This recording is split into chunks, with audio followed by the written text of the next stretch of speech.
IT에 관한 이야기를 가장 쉽게 전달해드리는 이인복의 IT 트렌드를 읽답니다. 네, 안녕하세요. 이인복의 IT 트렌드를 읽다. 일상 속 IT 이야기 드리는 시간입니다. 오늘은 WWDC2021 행사가 끝났기 때문에 이거에 대한 이야기를 정리해 드리려고 합니다. 여러분들 지금 방송 보시겠지만은 이 방송은 유튜브로 송출이 되고 있고요. 오디오 클립을 통해서도 같이 송출이 되고 있습니다. 제가 테스트 중에 있는데 조금 쉽게 가보자 하고서 유튜브로 녹음을 하고 난 다음에 그 영상의 음성 추출을 해서 오디오 클립에 올렸더니 역시 퀄리티가 좀 떨어진다는 얘기를 듣게 돼가지고 오디오 클립용도 별도로 촬영하게 됐습니다. 마이크가 제일 중요하네요. 자, 바로 들어보도록 하죠. 애플의 WWDC 2021 행사가 끝났습니다. 새벽 1시, 2시경에 있었어요. 다만 아쉽게도 정말 아쉽게도 기다렸던 AR 글래스하고 아이맥 27인치 발표가 없었습니다. 맥북 프로에 대한 떡밥들도 있었었죠. 저도 분명히 나온다. 증강현실 글래스다. 야, 그렇게 얘기해놓고 나서는 WWDC 다 안경 쓰고 있었거든요. 어느샌가 바뀌었어요. 안경을 안 쓴 걸로. 그러다 보니까 디바이스에 대한 이야기는 없이 소프트웨어만 잔뜩 나왔다. OS만. 이건 망한 행사다. 라는 이야기도 나왔는데 그렇지는 않습니다. 절대로 무시할 만한 내용들이 아니었어요. 자, 어떤 얘기가 나왔는지 하나씩 좀 이야기를 드릴게요. 먼저 iOS 15입니다. 시간이 정말 빠르죠. 벌써 15번째 iOS가 업데이트될 예정입니다. 이거 혁신이었던 거 기억하실 겁니다. 내가 스마트폰을 샀는데, 핸드폰을 샀는데 OS를 자동으로 업데이트를 시켜줬었어요. 그럼 마치 새 스마트폰을 쓴 것 같은 효과를 얻을 수가 있었죠. 이게 좀 업데이트가 되는 건데 달라진 것들이 좀 있습니다.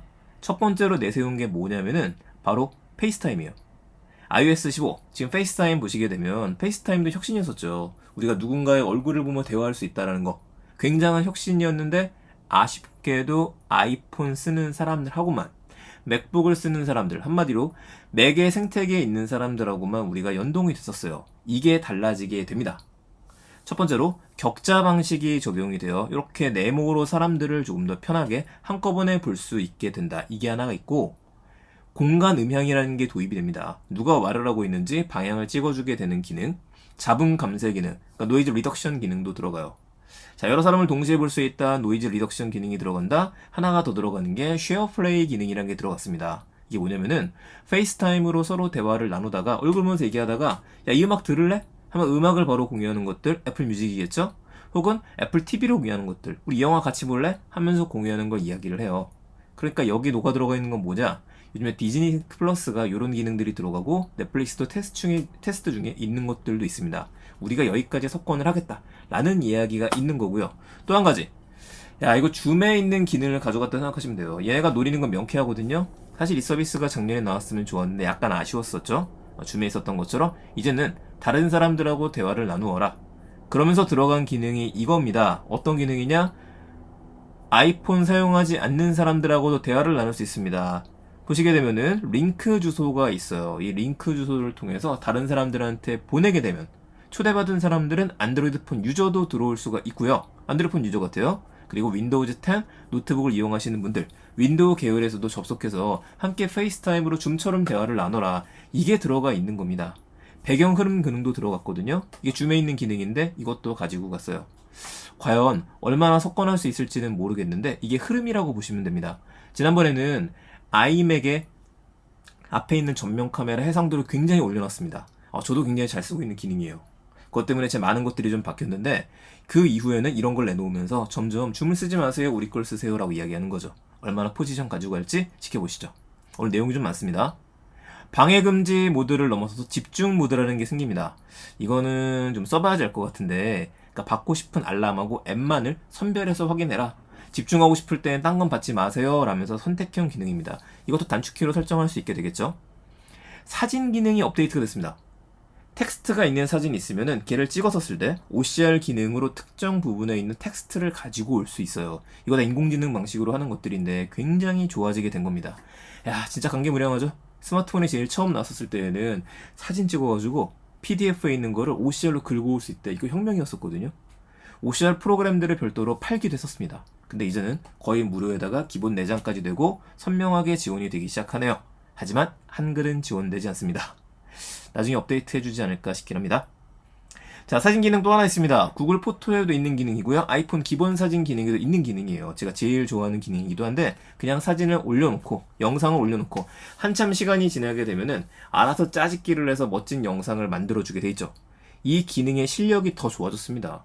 게다가 우리가 맞춰져 있는 배경음악을 선택할 수가 있는데 이 배경음악을 맞추게 되면 이에 맞춰서 영상의 순서도 변경된다고 하네요. 이거 빨리 업데이트 나오면 써보고 싶습니다. 애플페이가 좋아집니다. 놀이공원 입장권도 담을 수 있게 돼요. 지금 드라이버 라이센스라는 것들을 보실 수 있으실 텐데 운전면허증과 주민등록증도 담기게 됩니다. 이거 지금 열심히 네이버하고 카카오에서 추진하고 있는 전자문서 기능이 있죠? 이거하고도 유사하다고 보시면 될 것 같아요. 굉장히 좋은 기능이 될 것 같은데 안타깝게도 아직까지 국내에서는 애플페이 사용이 안 되죠? 그런데 이것도 좀 떡밥들이 나오고 있습니다. 곧 풀릴 수 있을 것 같아요. 그럼 정말 빨리 써보고 싶습니다. 애플 지도도 업데이트가 됐죠. 이제 더 이상 놀림받던 지도가 아니에요.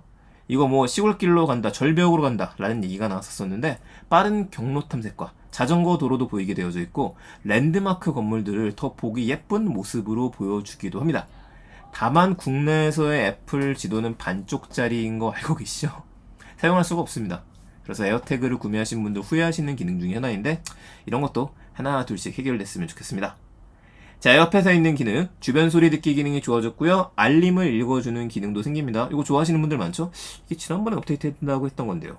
하나가 더 들어간 게 에어팟을 분실하게 되면 이거 어딨지? 라고 찾아주는 기능이 있어요. 이쪽 방향입니다. 이런 식으로 해서. 이거 에어태그하고도 좀 비슷한 서비스가 될 것 같아요. 아이패드 OS 업데이트 됩니다. 아이폰과 아이패드 OS 이 두 개를 좀 나눴었죠? 자, 아이패드에서 위젯 지원이 됩니다. 그러니까 위젯 지원이 더 큰 사이즈로도 돼요. 아이폰에 위젯 기능 들어가도 굉장히 편했었는데 아직은 위젯을 지원해주는 어플리케이션이 그렇게 많진 않거든요. 근데 폰 쓰시는 분들이라고 한다면 그 카카오 QR이나 네이버 QR 승인 같은 거 해놓으면 굉장히 귀여운 모습으로 자리 잡게 돼서 그거 제가 강의할 때 보여주던지 주변 사람들 보여드리게 되면은 꼭 한번 써보고 싶다는 분들도 있어요. 이런 것들이 아이패드 크기에 맞게 커진 겁니다. 또 한 가지 재밌었던 기능이 화면 분할 기능이 조금 더 쉬워졌습니다. 그러니까 지금까지 화면 분할을 하기 위해서는 밑에서 잡아서 오른쪽 위로 올려야 됐거든요. 이렇다 보니까 이거 잘 사용하실 줄 모르시는 분들은 이게 뭐야? 라는 이야기를 했었었는데 아예 버튼이 한번 들어갑니다. 단축 버튼을 누르게 되면은 화면 분할하겠습니까? 라고 물어보는 거예요. 이거 뭐랑 똑같냐? 갤럭시 있는 기능이에요. 갤럭시 탭 시리즈를 제가 쓰고 있는데 여기서 굉장히 유용한 기능이었었는데 이거를 이제 좀 따라갔다 이렇게 봐야 될 것 같아요. 화면을 분할했다? 분할한 상태에서 저장하는 기능도 있습니다. 단축키처럼 넣어놓고 나서 항상 그거를 누르면은 분할된 화면을 볼 수 있죠.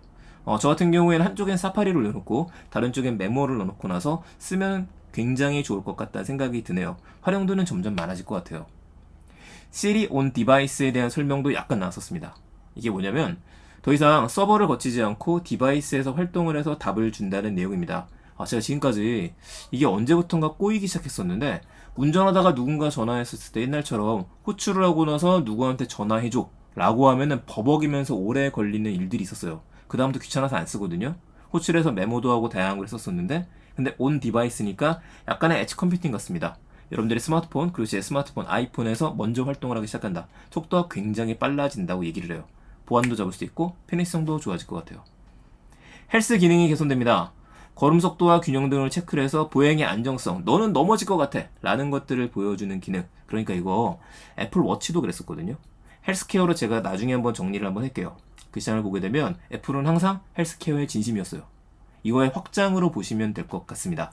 그래서 이것뿐만 아니라 패밀리, 가족들의 건강 상태를 한 번에 볼 수 있는 관리 기능도 생겨요. 그러면 아이폰이 있어야지만 다른 가족들의 부모님들의 건강 상태를 확인할 수가 있고 애플 워치도 있으면 더 좋을 테니까 온 가족이 나눠 가져라 라는 것 같습니다. 이거 참 홈팟 만들 때도 그런 거 넣어놓더니만 점점 이쪽으로 활성화하네요. 뭐 두 개 선면 좀 깎아주던가. 맥 OS 몬터라이 버전이 나옵니다. 빅서 나온 지 얼마 안 된 것 같은데 맥 OS가 업그레이드 됐고요. 역시 가을에 나옵니다. 매번 가을에 나왔었어요. 근데 이거 재밌어요.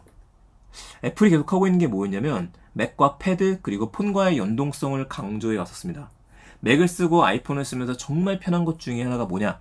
누군가한테 문자를 보낼 때 그냥 맥에서 제 데스크탑이나 아이맥이나 아니면 노트북에서 바로 텍스트를 보낼 수 있거든요. 키보드를 쳐서 이게 너무 좋았었어요. 그리고 텍스트를 복사하게 되면은 폰이나 맥에 서로 붙여넣을 수 있는 기능들이 있죠. 붙여넣을 수 있습니다. 정말 편해요. 써보시게 되면.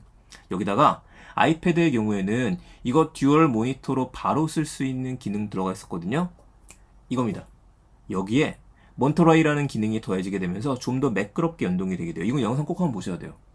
이걸 유니버셜 컨트롤이라고 이야기를 하는데 따로 설정하지 않으셔도 여러분들이 아이맥 옆에다가 맥북을 놓고 맥북 옆에다가 아이패드를 놓고 이렇게 돼 있으면 세 개가 정말 물 흐르듯이 자연스럽게 연결이 됩니다. 그래서 아이패드에 적어놨던 내용을 드래그해서 옆으로 옮기게 되면 바로 들어가요. 역시 맥에서 썼던 내용을요 바로 마우스로 옮기게 되면 들어가게 됩니다. 이게 무슨 얘기냐면은 하나의 마우스하고 하나의 키보드로다가 다른 디바이스들에 대한 제어가 가능하다는 이야기가 됩니다. 그래서 혹자는 그렇게 얘기를 하죠. 야, 이제 아이패드 아이패드 전용의 키보드는 끝났다. 뭐 그렇지 않을 것 같긴 합니다만 저 같은 경우에도 두 개를 들고 다니는 경우가 많으니까 사용도는 올라갈 것 같네요. 단 조심해야 될 게 있어요. 항상 이렇게 매끄러운 연결이 되려면